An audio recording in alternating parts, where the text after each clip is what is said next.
Hai semuanya, gimana kabar kalian? Semoga selalu dalam keadaan baik. Jadi welcome back teman-teman di Andre Grayson Channel, dan ini adalah segmen analisa pagi, segmen di mana kita akan mengulas untuk update news dan juga pergerakan dari market, khususnya market Bitcoin. Teman-teman, hari ini kita berada di tanggal 22 Januari 2024. Kita akan mulai pembahasan dari news yang ada di market, mulai dari kalender ekonomi.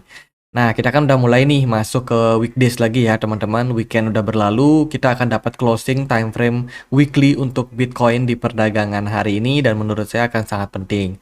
Dari market ekonomi akan ada beberapa berita yang mungkin cukup menarik dan memberikan impact terhadap market. Salah satunya adalah data soal Presiden Christine Lagarde dari European Central Bank bakalan speech atau berpidato. Terus juga akan ada rilis data soal US Lending Index dari Amerika Serikat. Biasanya memang hari Senin market cenderung volatile, jadi tetap berhati-hati dalam hal trading teman-teman. Market bisa naik turun dengan ekstrim karena memang banyak dana yang baru masuk lagi setelah weekend kemarin mereka liburan ya kan. Sekarang investor-investor retail, trader itu udah mulai aktif lagi dalam berdagang di market. Itu dari beberapa news dari sentimen dari market. Kemudian teman-teman, kita lihat dari berita soal optimisme venture fund atau venture, ya, pemodal Ventura ya teman-teman, yang melihat bahwa tahun 2024 itu akan ada fase recovery untuk market. Tapi harus diingat bahwa capital ini masih bakalan tetap tight, atau suku bunga masih akan tetap tinggi teman-teman di tahun 2024 ini. Ini menandakan bahwa mulai ada optimisme dari beberapa venture capital untuk melihat teman-teman situasi dari kondisi dari market ya. Apalagi kita tahu bank sentral Amerika Serikat sudah ancang-ancang nih untuk mulai memangkas suku bunga. Prediksinya sih di bulan Maret nanti ya akan mulai pivot, dan pivot itu merupakan narasi yang sangat bagus untuk aliran dana yang lebih besar ke market. Kenapa demikian? Ketika suku bunga diturunkan, bank-bank yang tadi dia punya suku bunga tinggi, akhirnya orang mau minjam duit nggak jadi, ini akan mulai mendapatkan aliran dana masuk. Ketika suku bunga turun dan perbankan ini ikut menurunkan suku bunga, maka akan lebih banyak pengusaha ataupun pebisnis yang mulai untuk berani minjem duit teman-teman. Dan ini tentunya bagus untuk sektor real bisnis ya teman-teman, dan impact-nya nanti secara bertahap juga akan masuk ke market-market seperti saham, kripto, dan lain sebagainya. Jadi narasi penurunan suku bunga ini bisa menjadi salah satu narasi yang sangat menarik di tahun 2024 ini. Itu teman-teman. Kemudian dari berita yang lain, saat ini kondisi daripada ETF, eh, beberapa produk ETF seperti dari FBTC atau Fidelity Bitcoin, kemudian iBitcoin Trust dari BlackRock, itu mengalami pemasukan yang cukup besar terkait dengan aliran dana yang masuk ya, sekitar 1,2 miliar inflow masuk dalam 6 hari saja kedua platform eh, Bitcoin ETF tersebut. Sementara dari sisi lain nih teman-teman, dari Grayscale Bitcoin Trust itu mengalami outflow yang cukup besar, sekitar 2,8 miliar itu keluar dari marketnya Grayscale. Ini menunjukkan apa? Ini menunjukkan bahwa investor sebenarnya sedang shifting dari Grayscale Bitcoin Trust itu pindah ke dua platform ini, Fidelity sama BlackRock, mungkin juga sama perusahaan hedge fund yang lain teman-teman, tapi yang dominan adalah dua tadi. Nah, kenapa demikian? Kalau teman-teman sudah ngikutin pasti tahu ya, Grayscale Bitcoin Trust ini fee-nya kegedean 1,5%, sementara kompetitor yang lain itu fee-nya bisa sampai 0,25%. Jadi otomatis investor banyak yang melirik di luar daripada Grayscale yang fee-nya sangat mahal itu. Kemudian dari berita yang lain, ini datang dari salah satu analis bernama Elliot Stein. Ini adalah analis dari Bloomberg, teman-teman, yang kabarnya dia menghadiri nih persidangan antara SEC sama Coinbase kemarin. Dan dia punya pemikiran bahwa SEC itu bakalan dikalahkan lagi, dan Coinbase itu akan muncul sebagai pemenang dalam hal regulasi ini, teman-teman, dalam hal perkara kasus regulasi ini ya. Jadi kalau Coinbase menang, ini tentunya akan menguntungkan teman-teman untuk market kripto. Jadi ada 13 aset kripto yang sebelumnya sempat disebutkan sebagai sekuritas yang diperdagangkan oleh Coinbase.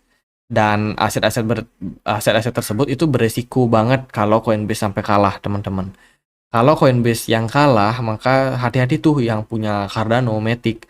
Itu kan termasuk ya, teman-teman. Nah, itu bisa menjadi salah satu narasi yang negatif untuk koin-koin tersebut. Karena berarti koin-koin tersebut berpeluang untuk di-delisting di Coinbase. Atau kalau nggak mau di-delisting, koin-koin tersebut harus mengajukan izin kepada SEC bahwa mereka adalah sekuritas yang telah terdaftar. Jadi koin-koin tersebut punya dua opsi tentunya, delisting. Kalau nggak mau daftar, ya itu teman-teman. Itu ya, dan kalau kita lihat dari volume perdagangan dari Coinbase di sini dilaporkan terus mengalami penurunan, teman-teman, sejak 2022 ketika bear market sampai sekarang. Jadi masih dalam tren turun.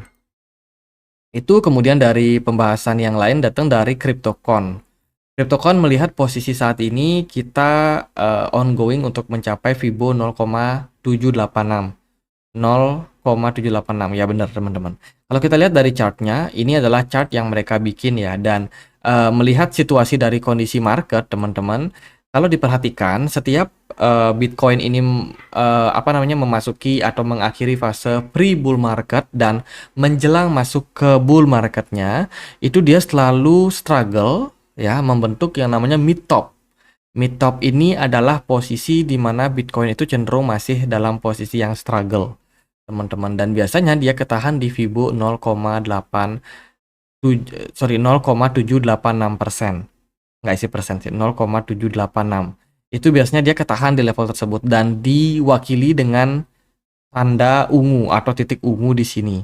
Itu terjadi ketika cycle pertama di tahun 2022, cycle kedua di 2016, kemudian di cycle berikutnya di 2019, dan di cycle sekarang itu ada kemungkinan akan mencapai di kisaran 2024. Dari analisa CryptoCon ini melihat bahwa kondisi pergerakan market akan berpeluang untuk menyentuh level Fibo 0,786 ya dalam beberapa bulan ke depan. Di sini sih prediksinya itu kisaran bulan Juli 2024, teman-teman. Prediksinya di antara bulan Juli kita akan mencapai area tersebut, titik ungu ya. Sebenarnya sih udah mencapai harga sekarang ya. Jadi bisa dibilang di fase-fase penantian ini menjelang fase atau titik ungu ini kita bakalan ya nggak akan lebih dari level sekitar level sekarang lah, teman-teman. Kisaran 50 ribuan. Nggak akan lebih dari level tersebut dan bakalan struggle nih. Dalam tempo waktu beberapa bulan ini, dari bulan Januari sampai bulan Juli, kita bakalan struggle. Artinya ketika Bitcoin halving pun yang kabarnya di bulan Maret atau April itu, Bitcoin juga masih belum bullish waktu itu. Bitcoin kemungkinan masih bakalan tetap sideways dan kemungkinan volatile, naik dan turun, teman-teman, tapi nggak akan melampaui area titik ungu ini. Itu prediksinya seperti itu, dan kita baru akan masuk ke fase bull run lagi ketika kita melewati fase ungu ini. Setelah bulan Juli berarti 2024 kita akan terus dalam tren bullish. Ini sih di sini prediksinya puncaknya akan dicapai di kisaran November 2025. Prediksinya seperti itu. Apakah benar atau enggak? Mari kita sama-sama untuk melihat kondisi dari market. Nah, dari periode titik kuning sampai titik ungu, ini akan menjadi periode yang sangat volatile untuk market. Kalau kita lihat dari riwayat sebelumnya di 2016 itu bagus, trennya sangat bullish ya, teman-teman. Tapi di 2019 ini ada fase struggle di mana pergerakan Bitcoin itu sudah menyentuh level Fibo 0,786 di titik kuning ya, dan dia akhirnya membuat koreksi sebelum akhirnya kembali balik recover ke titik ungu. Jadi di posisi sekarang berpeluang tuh terjadi pada Bitcoin untuk koreksi dulu, untuk koreksi sehat ya untuk market. Saya sih berharap seperti itu. Dan ketika fase koreksi tersebut ya kita akumulasi lah, teman-teman. Semoga bisa di atas 30.000 ya, teman-teman. Mungkin 30.300, sorry 33.000 atau mungkin 34.000. Semoga sih bisa ke area tersebut, tapi nggak tahu lah, teman-teman. Tapi itu yang pasti kita lagi dalam fase korektif ini, fase sideways yang sangat-sangat volatile ini, dan peluang buat teman-teman untuk serok barang nantinya sebelum kita masuk ke bulan Juli 2024. Itu sih yang harus teman-teman take note. Oke, itu dari analis CryptoCon. Sekarang kita beranjak ke news yang lain. Teman-teman, stablecoin itu dipilih menjadi salah satu cara untuk melakukan kejahatan di market kripto. Salah satunya ya pencucian uang, kemudian transaksi-transaksi terlarang. Itu banyak apa namanya penjahat-penjahat ini menggunakan stablecoin. Stablecoin bukan pakai Bitcoin. Ya, Bitcoin ada sih, tapi nggak sebanyak stablecoin. Jadi yang memang paling dipilih adalah stablecoin. Ini dilihat dari datanya di tahun 2022 sama 2023 ya. Itu. Kemudian ada berita terbaru juga datang dari Justin Sun, dikabarkan bakalan melakukan migrasi token, mengganti tokennya dari yang sebelumnya HT itu akan jadi HTX, teman-teman. Ini tujuannya apa? Tujuannya untuk meningkatkan ekosistem yang dimiliki oleh Huobi Global atau HTX ya, nama exchange yang baru ya. Ini adalah exchange milik dari Justin Sun.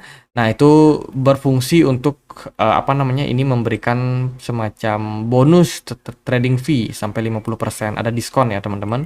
Kemudian juga berfungsi untuk yang trading futures dan lain sebagainya. Jadi tujuan pergantian token ini adalah untuk exchange, teman-teman, untuk memperbarui atau meningkatkan ekosistem dari exchange. Kemudian kemarin ada kenaikan dari Dogecoin. Wah, ternyata teman-teman setelah aku cari beritanya dari Twitter sendiri meluncurkan apa namanya akun pembayaran yang dikasih nama @xpayment. Ini dinarasikan itu bisa menggunakan Dogecoin untuk transaksi di Twitter. Wah, ini isu ya, teman-teman. Ini isu belum pasti, belum resmi. Ini masih sifatnya spekulasi. Dan Doge udah naik sekitar 10% ketika narasi tersebut diluncurkan. Wah, keren ya. Tiba-tiba ada kenaikan dari Dogecoin. Ya, memang sangat dekat banget sama Doge father-nya, yaitu Elon Musk. Itu dari beberapa narasi-narasi dan juga berita di market kripto. Mari kita cek gimana kondisi dari market saat ini. Market di perdagangan kemarin, kalau kita lihat dari time frame yang besar, itu flat. Ya, sementara dari time frame yang kecil, pergerakannya sangat volatile, naik dan turun dengan volume yang menurut saya nggak terlalu bagus. Untuk fase sekarang, fase sideways ini fase yang bakalan banyak menyakitkan untuk para trader. Ya, jadi waspada aja buat teman-teman sama volatilitas yang terjadi pada market. Dari time frame weekly, kita akan lihat, kita akan dapat closing ya teman-teman. Overall kita create satu doji yang berarti ambigu. Market bakalan sangat-sangat ambigu. Dan kita masih menunggu ke depannya kira-kira pergerakan Bitcoin kemana, teman-teman. Karena kalau kita create doji aja berarti ada ketidakpastian terhadap market. Even dia bisa lanjut naik, bisa juga lanjut turun di minggu depan. Jadi itu masih digantung ya, ibaratnya seperti itu. Terus dari time frame daily kita melihat pergerakan Bitcoin pelan-pelan ini udah mulai sideways. Meskipun nggak ada satupun candle yang memberikan indikasi pembalikan arah bakalan terjadi. Tapi so far Bitcoin bisa bertahan di atas level 40.000, berarti masih ada buyer yang menahan. Terus dari volume perdagangan sangat kecil dan juga smart money menurun terus. Ya kalau kita lihat dari waktu ke waktu, dari awal Januari sampai sekarang terus turun. Kemudian dari MACD sendiri kita masih belum dapat golden cross atau indikasi bullish sementara, belum ada teman-teman. So far ya kita ikutin aja market, masih flat, masih sideways, jadi nggak terlalu gimana-gimana. Untuk BTC dominance juga kurang lebih sama teman-teman. Ini market lagi digantung banget sama wheels-nya. Beberapa koin yang naik kemarin ada GRT, ada sedikit kenaikan 1,25%. BNB aku perhatikan agak strong ya BNB ini. Dia udah nggak terlalu banyak FAT. Bahkan smart money pun juga tertarik loh masuk ke BNB. Kelihatan banget ada aktivitas smart money. Beda sama Bitcoin yang kalau kita perhatikan smart money-nya kosong. Ya, jadi ibaratnya market lagi fokus sama beberapa koin saja untuk sekarang. Terus juga kemarin Matic ada kenaikan 0,8 tapi akhirnya turun juga ke 0,79.